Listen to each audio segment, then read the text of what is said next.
Hi, my name's Lindy Cowling. Welcome to my channel.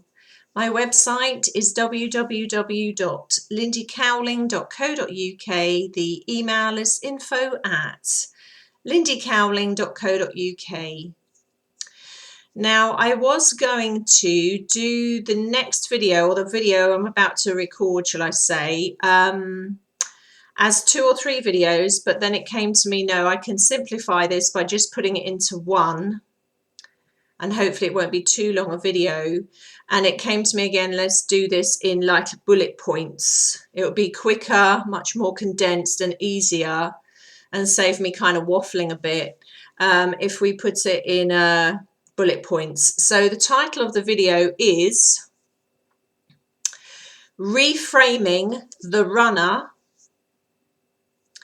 and Twin Flames in Marriages to Others. Reframing the Runner and Twin Flames in Marriages to Others. So this is a reframe, a re-look at after 3 years. The video I brought out on runners and the video I brought out on twin flames in marriages. This is a reframe, a re-look at it 3 years further on down the line, with any additional or further insights I have personally and professionally in that 3-year period. As you know, this is an experiential channel, which means the work that I share has been something that I've been gone through myself, or worked with people professionally. Excuse me again, loads going on with my throat chakra still. I hope to be not too croaky on here while I do this. So I'm going to start with the runner side of it first and go from there. So reframing the runner first. Let's just quickly define what running means. What running means in regards to a soul connection.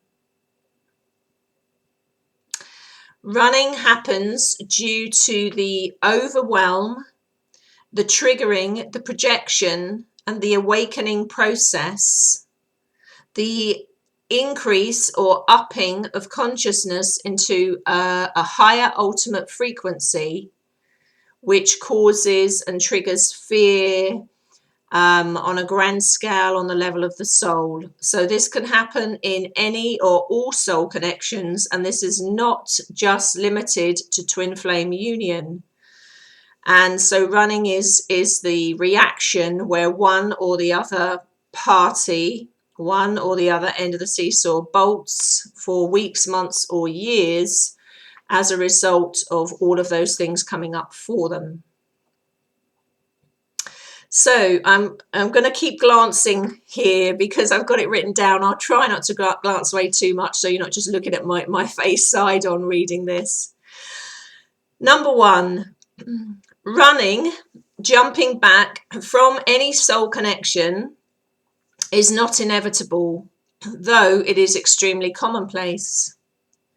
It can be alleviated, shortened, and entirely absent according to the awakening and consciousness of the 2 individuals. For example, if they are partially or fully conscious, they may not or will not run at all. And I repeat that. Running, jumping back from any soul connection, this is inclusive of twin flame union, soulmates, catalysts, etc., is not inevitable, although extremely commonplace.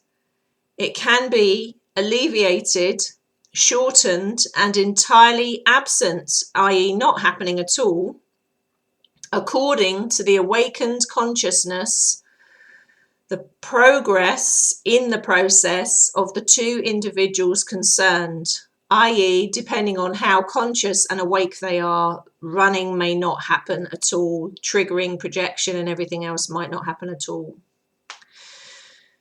2. Focusing on the antics and the behavior of a runner will only prolong the process, bypass your inner process and your inner work, and prolong the pain. Instead, focus on your reaction, your stuff, your baggage, what's going on for you, coming into the truth of who you are. And in so doing, you will free up some of your patterning, beliefs, baggage, so that you are on a level, balanced, conscious playing field, i.e., eventually minus all of those belief systems and patternings and programs. Going to repeat it. Focusing on the behavior and the antics of the runner will only prolong the process and bypass you doing your own inner work and your own inner process. Instead, focus on you, your reaction, what it's going to take to get you to move forward, the truth of who you are, and in so doing, freeing up some of your patterning, beliefs, baggage, so that you are on a level, conscious playing field. 3, running from an awakening. So let me define an awakening, a whole different perception of life and who you are, a whole different perception of reality, which can come about through your connection, relationship with another person or another soul connection or other soul connections. So running from the process, running from an awakening and the resulting triggering can be a useful way of encouraging you to do your own inner work, go into your inner process, go into your truth, your power, your sovereignty, and ultimately your mastery, as this has to be done as an inner unified process, regardless of what your outer soul connection is. I repeat, running from an awakening through your connection with another individual. Awakening can happen in a multiple of ways, but if it's through your connection, your relationship, your connection, your partnership, your meeting of another person, a soul connection, a twin flame, a catalyst, a soulmate, whatever, running from an awakening and a connection, or an awakening within a connection, and the resulting triggering can be a useful way of encouraging you to do your inner work, come into your truth, your power, your sovereignty, your mastery ultimately, as this has to be done regardless of what the connection is, as an inner unified process regardless of the outer soul connection. And I'm going to say lastly, because I don't want this to go on too long, so I'm going to do the marriages bit in a minute. I'm just bringing out definitions, like a reframe, a kind of upgrading to the video I did 3 years ago, with 3 years more experience, basically. 4, sending healing to what you perceive to be a runner. And sometimes the person you perceive to be a runner isn't a runner at all. They just don't want to be involved with you anymore. That sounds really harsh and really blunt, but I have, in the course of my work over years, come across people that have convinced themselves somebody is a runner and it's an awakening thing. And in fact, it's not that at all. It's just someone that doesn't want to be in their life anymore. Sending healing to the runner or anyone else without their permission is an invasion, even a misuse of energy, and is a form of your own spiritual bypassing.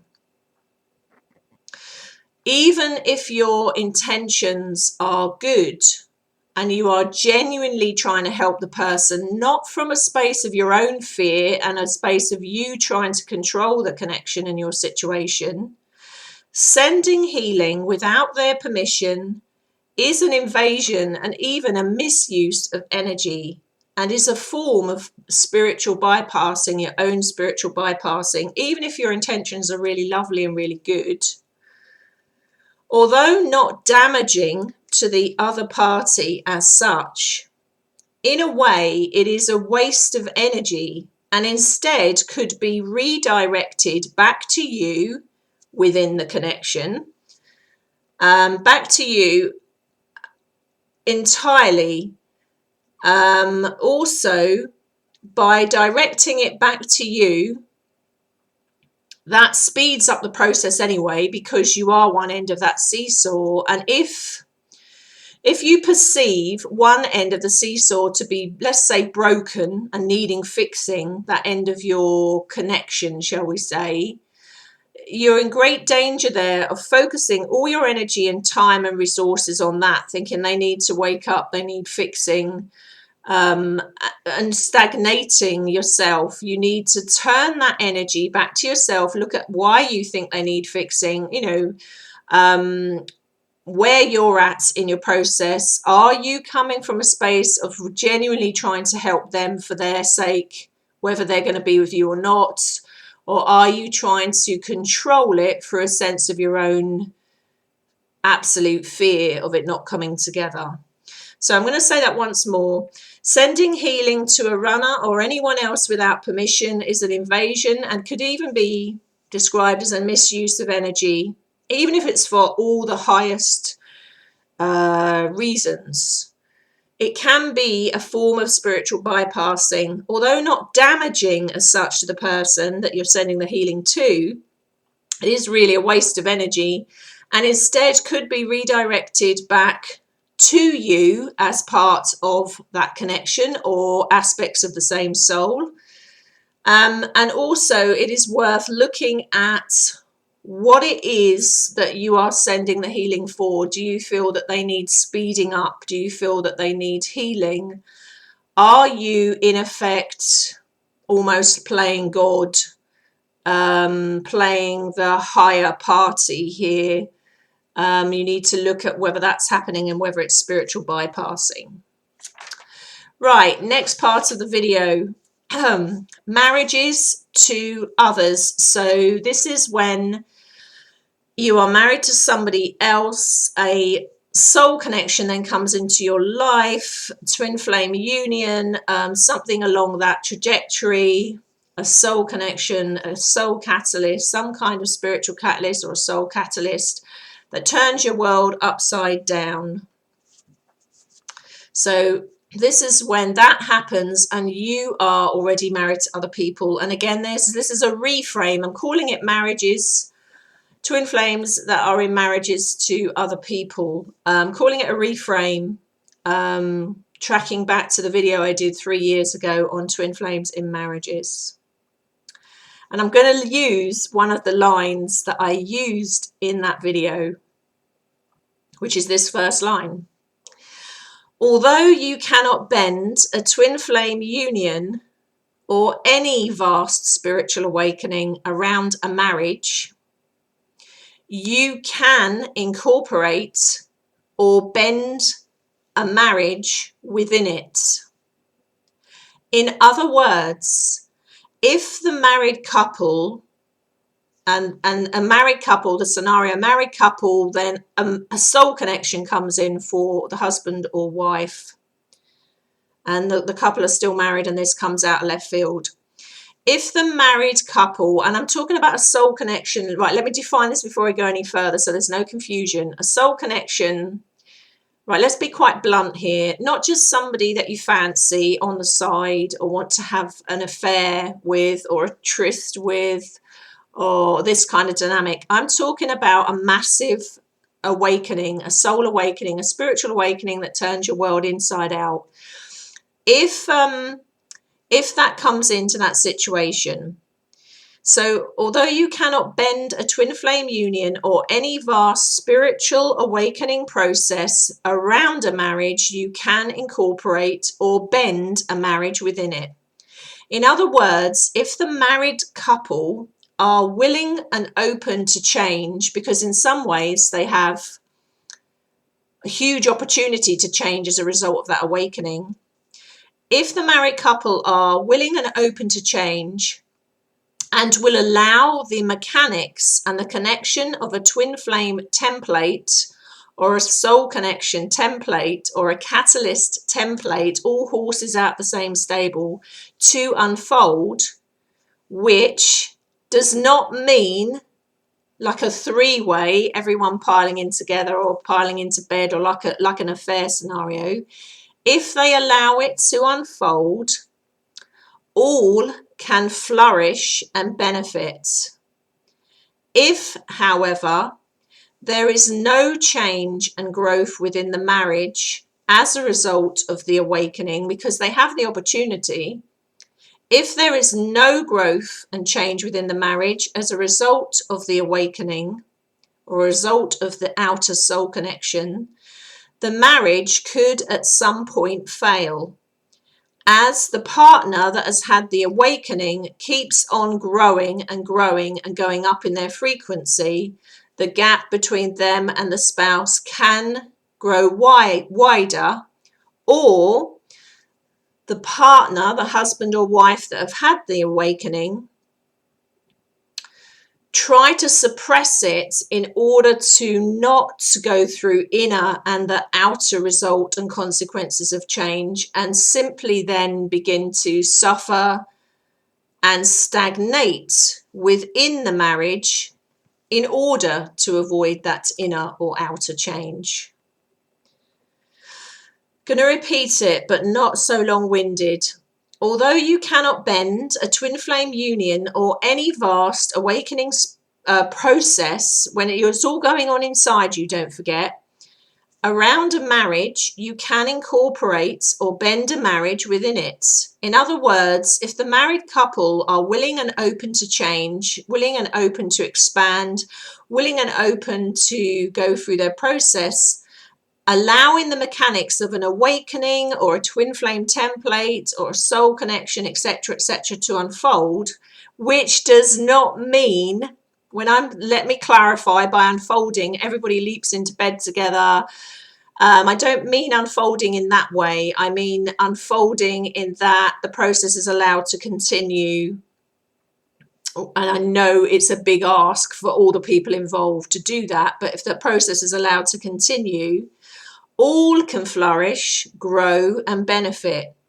If, however, there is no change and growth within the marriage as a result of the awakening, or in panic to the awakening, the people in the marriage just go, oh, that was scary, let's just keep everything the same.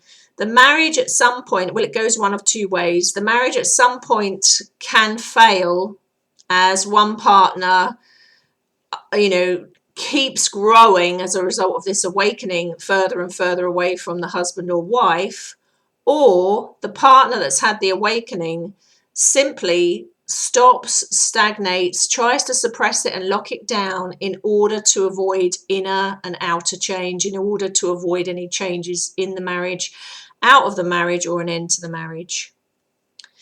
Is a twin flame union or any soul connection, catalyst, etc., higher than a conventional marriage? As I've said multiple times over the years on YouTube, there is no hierarchy to love, but there are differences in the way we experience love, in our life experiences. There are different connections we can have. Any soul connection that is in one or more multi-dimensional timelines at the same time, what we used to call past lives, for the purposes of growth, templating, and awakening, have a different frequency, vibration, and depth for the purposes of growth and expansion, for the purpose, ultimately, of becoming conscious.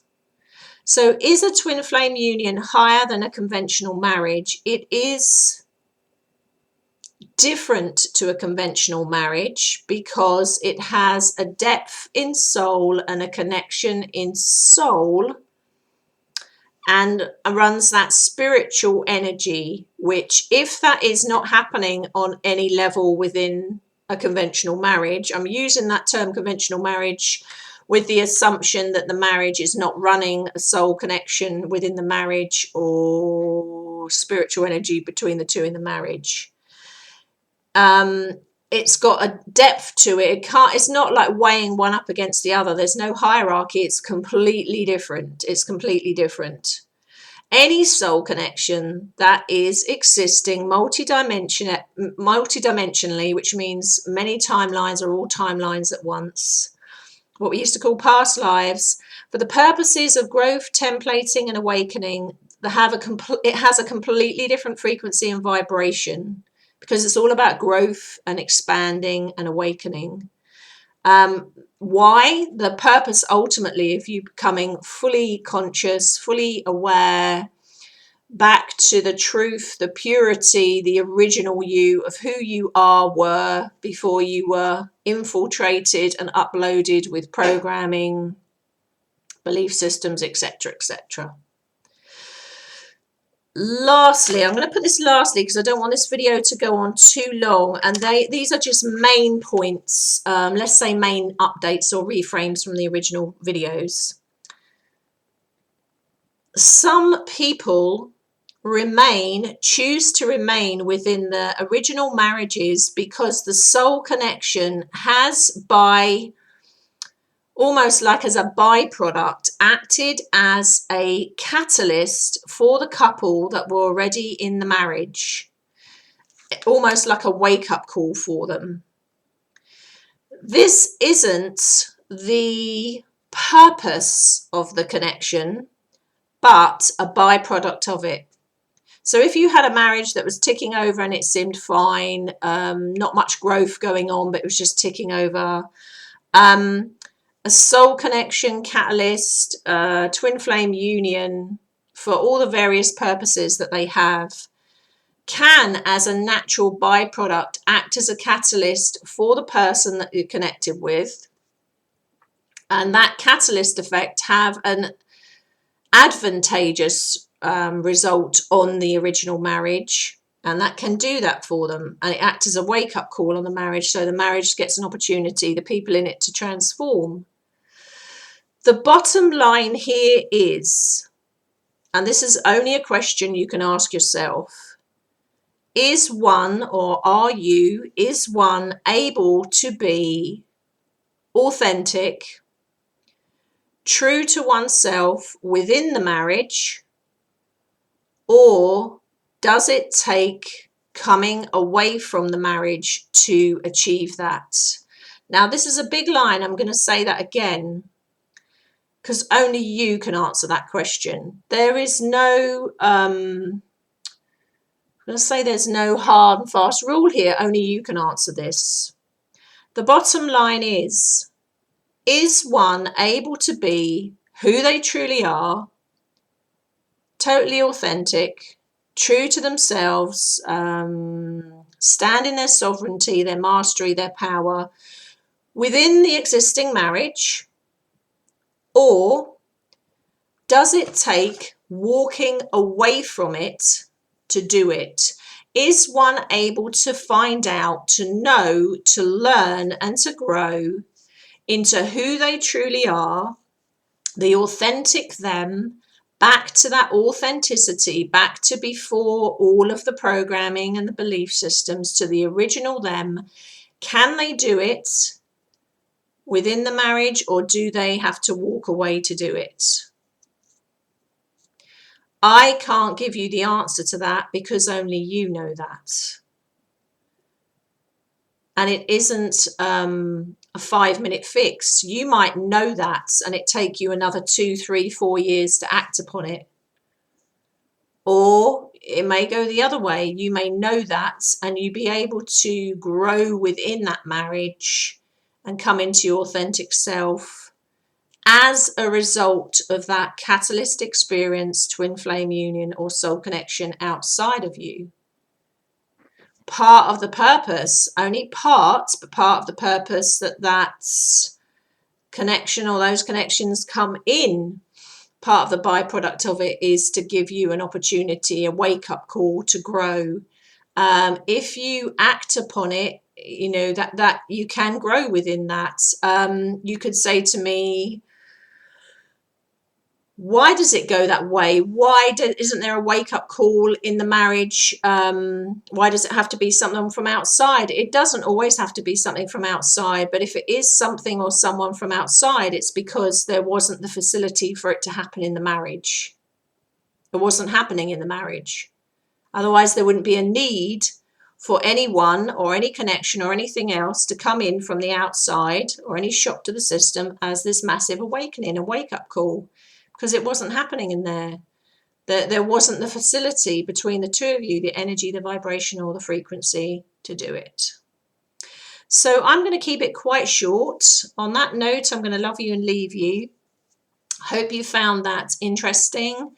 I am going to bring out another video. It probably will be in the next few days.